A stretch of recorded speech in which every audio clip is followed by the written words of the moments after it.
Penyebaran ajaran agama Islam di Provinsi Lampung terlihat begitu pesat. Tak terkecuali salah satu wilayah yang mempunyai garis pantai begitu panjang, yaitu Kabupaten Pesisir Barat.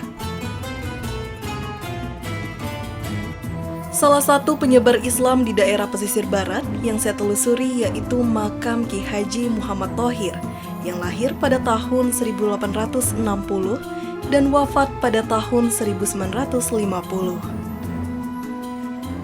Beliau merupakan ketua Nahdlatul Ulama di Provinsi Lampung. Pada saat itu, Provinsi Lampung masih menyatu dengan Provinsi Sumatera bagian selatan.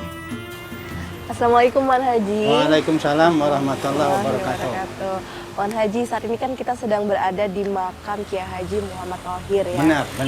Bisa diceritakan nggak Wan Haji mengenai sejarah singkat keberadaan Kiai Haji Muhammad Thohir untuk perkembangan Islam khususnya? Jadi Kiai Haji Muhammad Thohir lahir tahun 1860 di Pekuan Penengahan Laai, Kecamatan Karya Penggawa, Pesisir Barat kalau sekarang.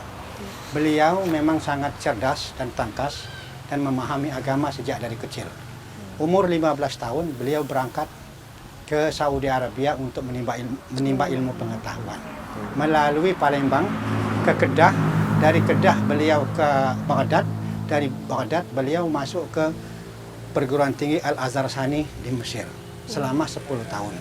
Kemudian beliau mengajar di Mekah, di Masjidil Haram selama 10 tahun. Jadi beliau menimba ilmu pengetahuan di Arab Saudi itu selama 30 tahun. 30 tahun. Terakhir beliau diangkat oleh Raja Mekah sebagai mufti di Mekah, sebagai panutan atau ikutan dalam agama. Beliau pulang dalam berumur 45 tahun. Pulang ke Penengahan Laai itu pada zaman Belanda itu disambut oleh Belanda, dibesarkan oleh Belanda, dimuliakan oleh Belanda, dan diangkat oleh Belanda sebagai guru besar agama Islam di Kewidanaan Krui, mulai dari Bengkunat sampai Bengkulu, kemudian dari Sumberjaya sampai ke Danau Lanau. Beliau mendirikan pesantren di sini. Masyarakat dari pesisir ini, termasuk dari Ranau, kemudian Muara II, menyekolahkan kepada beliau anak-anak mereka itu tanpa dipungut biaya. Tanpa dipungut biaya di pesantren ini. Jadi beliau itu betul-betul melaksanakan kegiatan belajar mengajar dalam agama ini lillahi ta'ala, tidak mengharapkan apa-apa. Semua santrinya itu ditanggung oleh beliau biayanya. Semata-mata untuk. Kemudian tahun 1930 beliau berangkat ke Palembang jalan kaki menemui Kiai Haji Abdullah Wahab. Dia menerima mandat pertama kali untuk mendirikan NU di Sumatera bagian selatan. Nah, dari sana beliau melanjutkan perjuangan dalam NU ini dan menyiarkan agama dan menjadi guru besar di Kewidanaan Krui yang sekarang wilayahnya itu adalah Lampung Barat, Pesisir Barat, Tanggamus, dan Bengkulu. Berhasil. Beliau ini wafat tahun 1950 di kampung Waisulu ini dan dimakamkan di samping rumahnya yang ada sekarang ini makamnya yang dulu masih sederhana, kemudian sekarang sedang direhab oleh anak cucunya sendiri. Wah, jadi sekarang yang merehab ini adalah anak cucunya. Anak cucunya. Ini rumah didirikan beliau pada tahun 1925. Nah, semua kayu ini adalah kayu dari kebunnya sendiri. Kebunnya sendiri, ya, Masya Allah sekali. Jadi beliau di sini katakanlah sebagai ulama, salah satu ulama besar di wilayah Pesisir Barat dan Lampung Barat. Pesisir Barat dan Lampung Barat. Termasuk Tanggamus kalau sekarang. Luar biasa sekali dan begitu sosok tokoh Islam yang begitu disegani. Iya, beliau ini keturunan 23 dari Rasulullah. Masya Allah. Luar biasa sekali. Jadi kalau kita runut silsilahnya, beliau adalah keturunan yang ke-23 dari Rasulullah. Wah. Kalau begitu Wan Haji, bisa kita langsung ziarah ke makam beliau? Boleh. Iya, Oke, silakan. Mari. Ya. Saat ini makam Ki Haji Muhammad Thohir masih direnovasi. Saya pun menyempatkan diri untuk berziarah dan berkirim doa bersama salah satu keturunan beliau, yaitu Bapak Ahmad Firsada.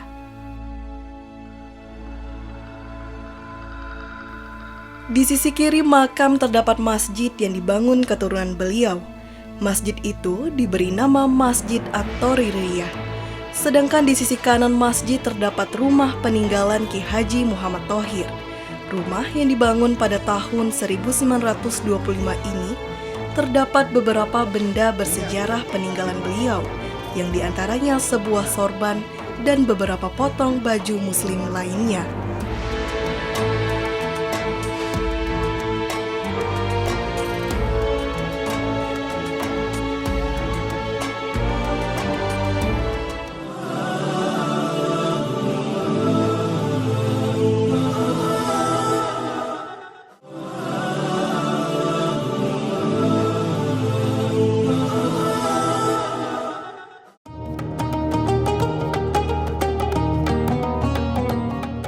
Semakin hari penyebaran Islam di pesisir barat semakin pesat.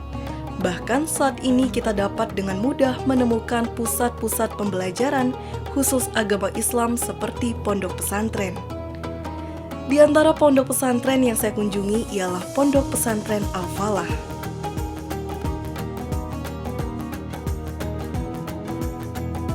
Pondok pesantren yang saya kunjungi berada di sekitar Pasar Krui, Kabupaten Pesisir Barat, Provinsi Lampung. Pondok ini ditunjang oleh fasilitas gedung yang memadai.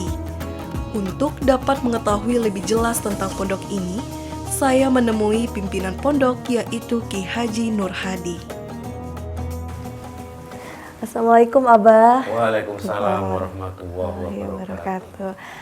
Baik Abah, ketika kita berbicara mengenai pondok pesantren ini kan memang kiprahnya Masya Allah sekali ya Abah untuk perkembangan Islam.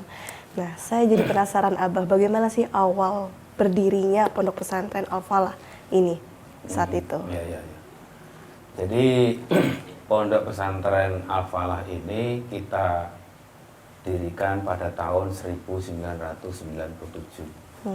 97? Iya, saat di sini masih hutan.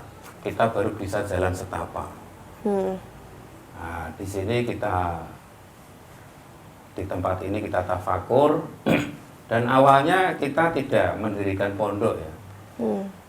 Tapi seiring dengan waktu ini anak-anak pada belajar, pada datang. Karena dulu itu kita diriin gubuk kecil-kecil gitu. Ukuran 2x3, 3x6 gitu. Itu pun kayunya dari kayu bulat-bulat itu di hutan itu, kemudian dindingnya juga dari dinding barbir itu, atapnya itu dari alang-alang. Tapi anak-anak dari Pasar Krui, dari Pagar Baru, kemudian pada datang, akhirnya kita berinisiatif untuk membuat pondok pesantren.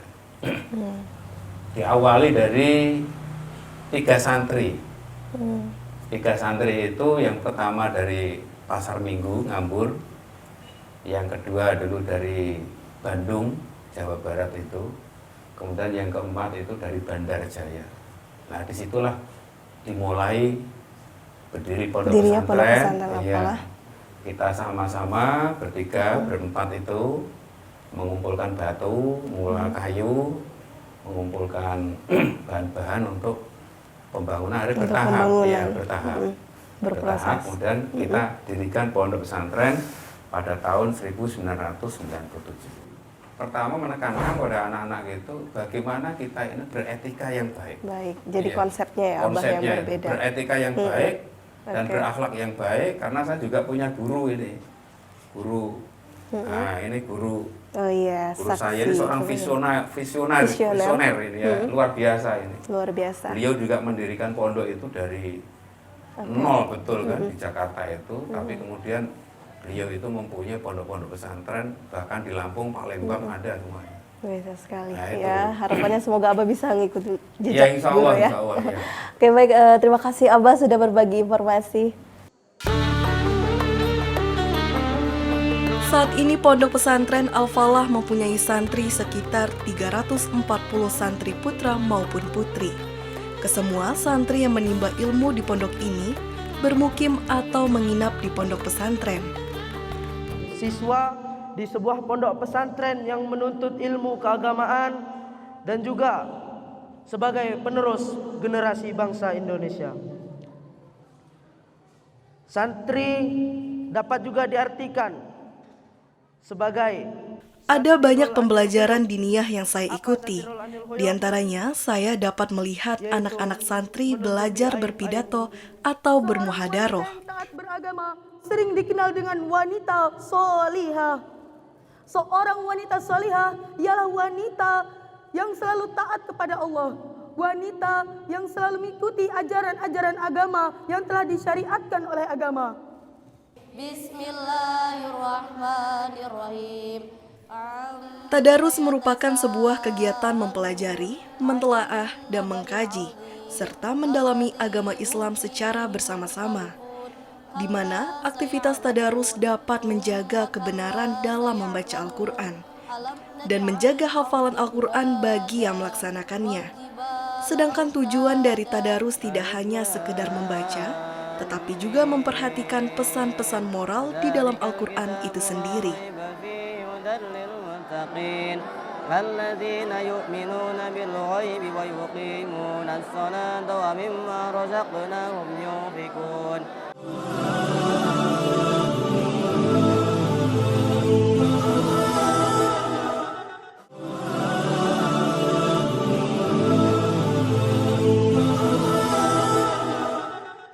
أعوذ بالله من الشيطان الرجيم.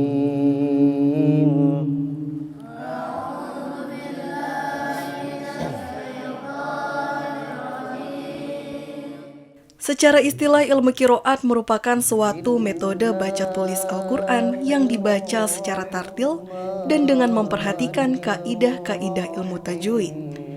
Lebih jelas, metode ini mengajarkan Al-Quran agar peserta didik mampu membaca Al-Quran dengan baik dan benar sesuai dengan makhraj, tajwid, dan mampu mempraktekkan sholat dengan benar. Bismillahirrahmanirrahim.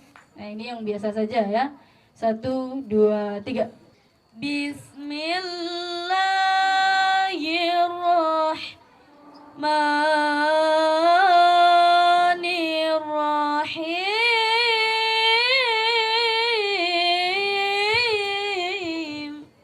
Ya ayyuhalladzina amanu idza qila lakum tafassahu. 1, 2, 3.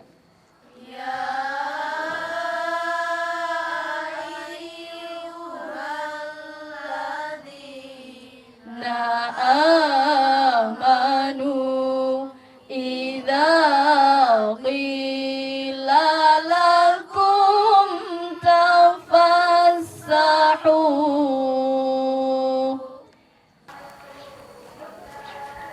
Assalamualaikum Ustazah. Maaf mengganggu nih Ustazah, Masya Allah sekali. Saya tadi sudah menyimak ya Ustazah, indah sekali bacaannya. Ustazah, saya jadi penasaran, metode apa sih sebenarnya yang digunakan? Jadi kalau metode kita ini gurunya mengajarkan, nanti setelah itu muridnya gitu yang membaca. Jadi kita mengajarkan, dari itu mereka langsung praktek kayak gitu. Jadi kalau langsung praktek mereka insya Allah langsung bisa mudah belajarnya. Insya Allah. Gitu, Jadi memang awalnya dari guru dulu baru dipraktekkan dari itu sama santri dan santriwatinya. Kemudian untuk ini berapa lama Ustazah proses pembinaannya untuk sampai bisa santri dan santriwati itu benar-benar mempraktekkan yang sudah diajarkan? Jadi kalau di pondok pesantren ini kita memang sudah diagendakan 1 minggu itu 1 kali latihan kayak gitu. Khususan untuk yang punya kemampuan dalam membaca Al-Quran yang bagus atau qiraah, mereka ini dimasukkan ke qiraah ini. Qiraah ini. Ya, jadi mereka begitu. yang suka qiraah ya qiraah, yang suka hadroh ke hadroh. Jadi kayak gitu kalau pondok pesantren. Okay. Jadi memang tidak dipukul rata semua. Iya, Jadi betul. yang memang punya bacaan Al-Quran yang memang bagus ke qiraah ini.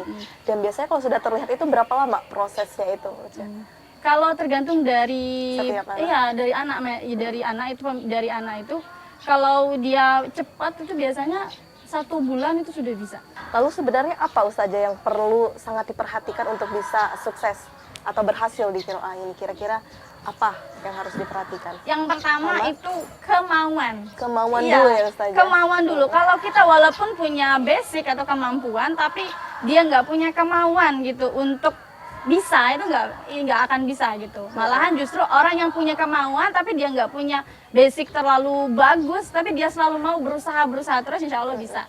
Nah, yang pertama kemauan, ya, kemauan atau niat. Yang kedua itu ada gurunya. Ada gurunya. Jadi kalau ada kemauan tapi nggak ada gurunya nggak bisa. Nggak Jadi bisa. harus ada gurunya. Pertama kita mau, kedua ada gurunya. Kayak gitu. Kalau dalam pondok pesantren itu kenapa anak-anaknya itu ya harus dikelompok-kelompokkan karena mereka harus punya guru masing-masing. Gitu yang memang ahli dalam atau yang basicnya di sana. Gitu. Kalau qiraah ya gurunya khusus kayak gitu. Wah, luar biasa sekali. Jadi santri dan santriwati akan selalu diupayakan sesuai dengan kebisaannya, benar. bakatnya, tidak dipaksakan Bakatnya, dalam benar. satu hal ya Ustazah ya. Iya, benar. Wah, kalau begitu terima kasih ya Ustazah sudah berbagi informasi, mungkin bisa lanjutkan kembali. Siap. Saya mau sambil nyimak. Ya, Kasih siap. Ustazah. Terima kasih mari-mari. Ketika ada huruf hijaiyah yang bertemu dengan huruf hukum nun mati dan tanwin, ada timbul berapa bacaan, hukum bacaan? Ada 4. Apa saja? Izar, ikhlas, ya. Ikhlas. Secara Ada berapa harfiah, hurufnya? tajwid merupakan sesuatu yang bermakna Izhar elok, ada berapa hurufnya? indah, atau bagus dan Idgham. membaguskan. Tajwid berasal dari kata jawada. Hukum. Sedangkan dalam ilmu qiraah, tajwid berarti mengeluarkan huruf dari tempatnya dengan memberikan sifat-sifat yang dimilikinya. Maka dibaca Di dalam membaca Al-Quran, kita memang tidak boleh sembarangan. Kita disarankan untuk mengikuti ilmu tajwid agar bacaan semakin sempurna. Oh alah, berarti yang benar itu Kang, ada apipnya ya. Berarti huruf akrob itu berjumlah dah.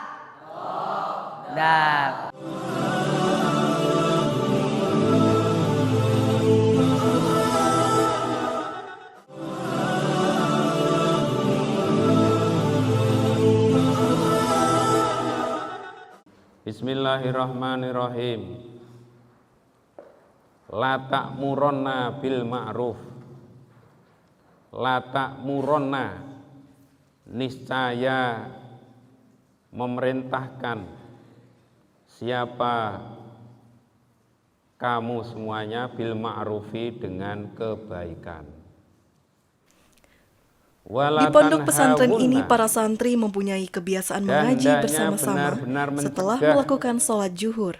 Di antaranya membahas berbagai macam kitab, dan di antara kitab yang sering dibahas di pondok ini adalah kitab Muhtarul Al-Hadis. Ada yang perintah kebaikan, sesuatu yang sudah dinilai baik menurut agama. Dan ada kalian itu yang benar-benar mencegah dari kemungkaran. Tata cara menghafani jenazah juga diajarkan di pondok pesantren ini. Ketentuan mengurus jenazah termasuk menghafani mayat sudah diajarkan oleh Rasulullah SAW. Adapun hukum merawat jenazah adalah fardu kifayah bagi umat muslim. Dengan hukum ini sekiranya ada yang meninggal dunia dan sudah ada yang merawatnya, maka gugurlah kewajiban umat muslim yang lain. Dirapikan. Nah, ini sudah selesai untuk mengkafani.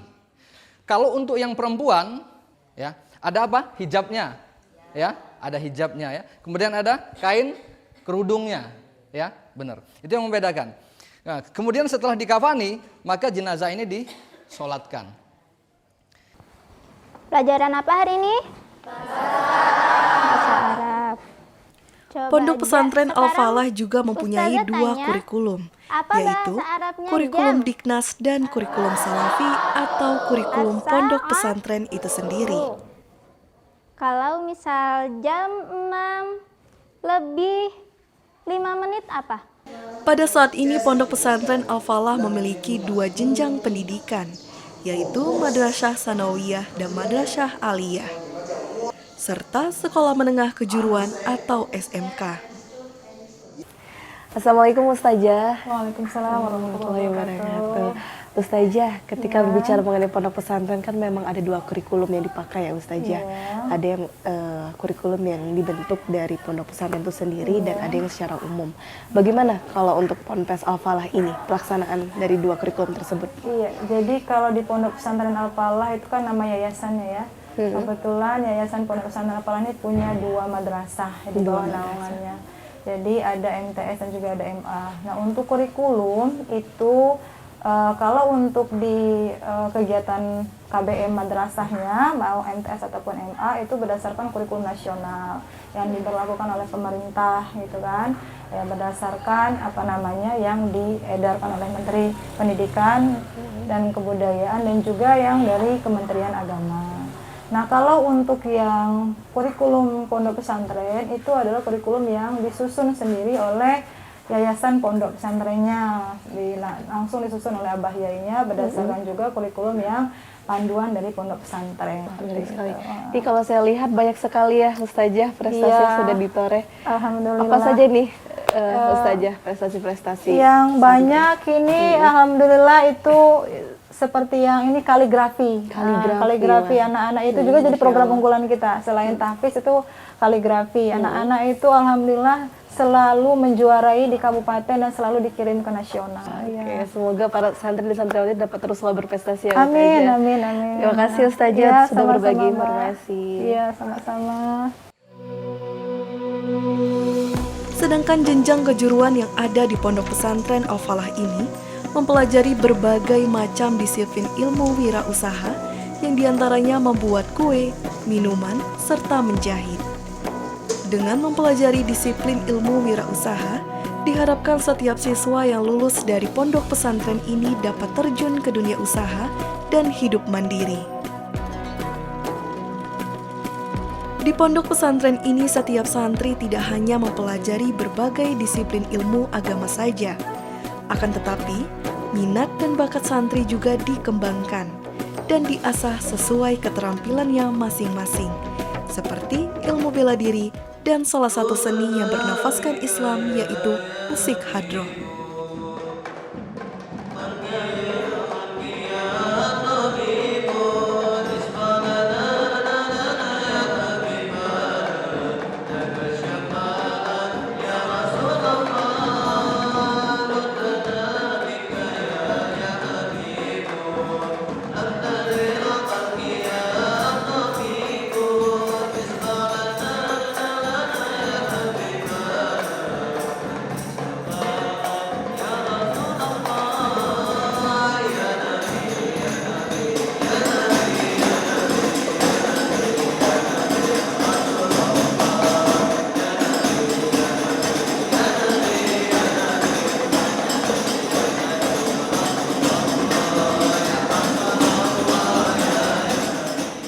Perpaduan dari berbagai macam disiplin ilmu yang dikembangkan di Pondok Pesantren Al-Falah ini diharapkan mampu menciptakan para generasi penerus ajaran agama Islam yang bermanfaat bagi setiap umat manusia.